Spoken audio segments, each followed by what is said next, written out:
Trust me, if there was an organized Antifa group, I would be a part of it. Supreme Leader Trump said he's going to sign an executive order making Antifa a terrorist organization. Here's the problem, ladies and gentlemen. Antifa does not exist. Go try looking it up. They don't have a website. They have zero social media presence. Can you find out who their leader is? Can you find any members, any chapters, any local chapters of Antifa? Do they hand out pamphlets on street corners?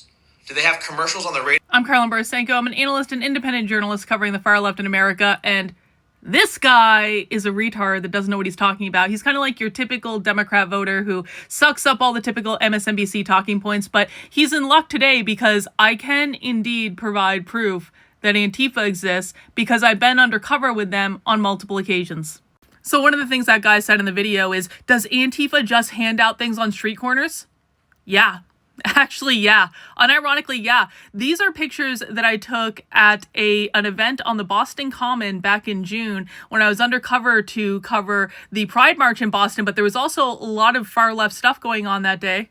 You can get a little bit closer here and you can see I actually did come across an Antifa group in Boston that was handing out all sorts of Antifa propaganda. And that's the table that they handed out right there. Now, I happen to have some of the propaganda sitting on my desk that I picked up that day. So let me show you some of the literature I picked up that day directly from Antifa in Boston. This is a brochure called Burning the Bridges They're Building. I'm pretty sure that burning down bridges is a crime. This is a brochure about 8 things you can do to stop ICE. This is a brochure about organizing radical power on college campuses to literally take over buildings. This is a brochure that will teach you how to dress up in mass to go commit illegal action on protests. This is a brochure called I Don't Shoot First, I Bash Back. I don't know why the green screen's not working there, but that's what it's called. This is a brochure about protesting in the streets. This is a brochure about sabotaging your workplace. And my personal favorite one was this one, the Do-It-Yourself Occupation Guide, where they teach you how to take over a building and squat in a building and cut all the phone lines and stuff like that. I'm pretty sure there's a lot of illegal stuff in this. In fact, you can find this over on my Substack, Karlyn, Karlyn.substack.com. You can also look up digital copies of any of the things I'm showing you on the internet if you want to do more research, but that's not all. Oh, by the way, I also got this sticker in Boston. I just couldn't find it in my stash. It's on my desk somewhere, but I'm pretty sure they're showing you that they're saying fuck ICE and the government, and they're talking about doing things like, destroying police cars and stuff like that.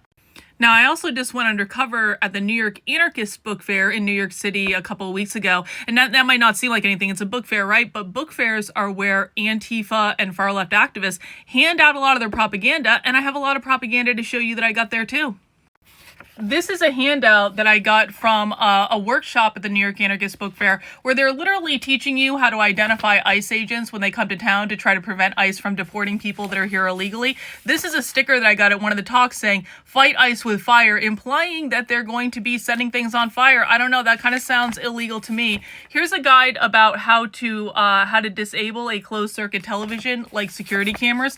Here's a guide about accomplices, not allies, because they're looking for people to go commit crimes with them. Here's a guide about how to survive a felony trial. Here's a guide about how it's safer to actually provoke the police at protests. It's called It's Safer at the Front. This is a whole guide about getting ICE out of LA and how to prevent ICE from doing their jobs. Again, those things all seem illegal to me. This is a giant protest guide. This is a really big protest guide about how to commit all sorts of crimes and stuff like that when you're out doing direct action with Antifa. This is a brochure about not making demands because they're just going to, look at that, set things on fire. This is a guide about, how to use things to, crowbars and wire cutters and stuff like that. I can't imagine why Antifa would want to do those things. Here's a thing. Here's a brochure. I mean, they're pretty direct in their messaging sometimes if I can get the green screen to work. Keep sabotaging shit. And there's all sorts of fire there. And just in case, you get arrested, they do have a de-arrest primer. And just in case, if you were wondering if I was actually undercover with Antifa, I got this sticker, "I want you, Antifa." I think they're being very clear. There you can see a better view of that Antifa sticker, just in case it didn't come out on the video. And the thing of it is, it's not this guy's fault that the mainstream media misinforms him, but dang, when all the evidence that Antifa exists is available at your fingertips, you can find all of these documents that I showed you in this video on anarchist websites like the Anarchist Library. You can just look for the names of any of them. So if you want to look up the de-arrest primer and find out what they say in that, just look it up on the internet and you'll be able to find a PDF. So hopefully this guy watches this video and goes back and does some research.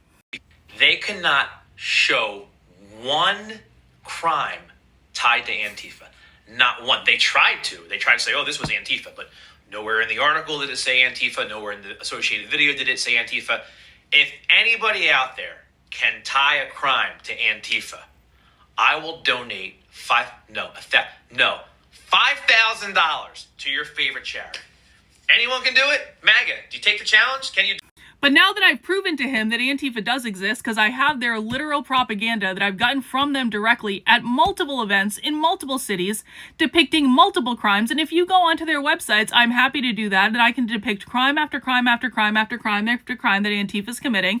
I think I've won that $5,000 to the charity of choice, and the charity I'd like him to donate it to is my nonprofit, the Center for Leftwing Studies. This is a tax-deductible gift. This is a legit nonprofit where I'm studying the radical revolutionary far left in America. We are archiving all of this content that I'm showing you today. We're working on a big project to make all of these materials available to the public so other people can study them and research them and have access to them. Because again, it's not that guy's fault that he's not educated. I've had to go deep into far left subcultures to find all this material and to be able to get access to it. But I want to make these materials available to the world so that other people can see this stuff too. So if you'd like to help me out, head over to leftwingstudies.com. You can make a tax-deductible donation. You can sign up to volunteer, and we can expose the radical revolutionary far left in America.